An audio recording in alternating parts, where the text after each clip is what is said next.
आजकल की जिंदगी इतनी तेजी से चलती है कि हमारा मन कई बार थक जाता है और हम डिमोटिवेट हो जाते हैं।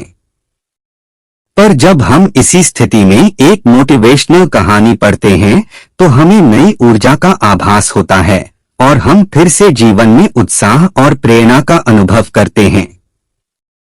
कमजोरी का महत्व। यह कहानी एक मुख्य चरित्र की है जो अपनी कमजोरी से लड़ता है और खुद को विजयी साबित करता है। एक गांव में एक युवा लड़का रहता था। उसका नाम विजय था। विजय बचपन से ही कमजोर था और इसकी वजह से उसे गांव के लोगों में हमेशा हास्य का पात्र बनना पड़ता था। अपनी कमजोरी के कारण विजय आत्मविश्वास खो बैठा था और उसकी पढ़ाई, खेलकूद या किसी अन्य क्षेत्र में सफलता हासिल करने की कोशिशें बार बार नकार दी जाती थीं।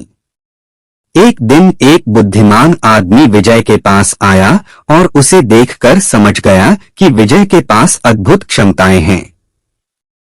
यह आदमी उसे मार्शल आर्ट्स के एक गुरु के पास ले गया।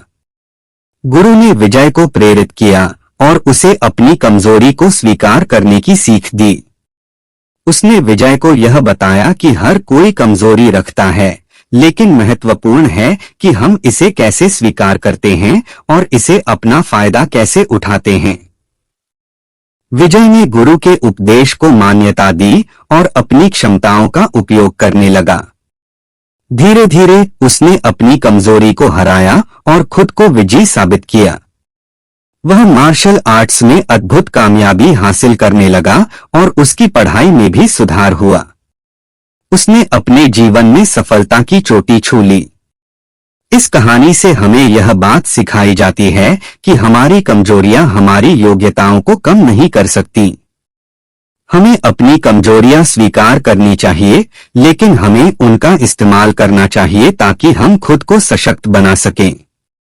हमारे अंदर छिपी हुई क्षमताओं को पहचानना और उन्हें सही दिशा में उपयोग करना हमें सफलता तक पहुंचा सकता है। यह कहानी हमें यह भी सिखाती है कि हमें हमेशा अपने सपनों की पूर्ति के लिए अपनी क्षमताओं का उपयोग करके आगे बढ़ना चाहिए।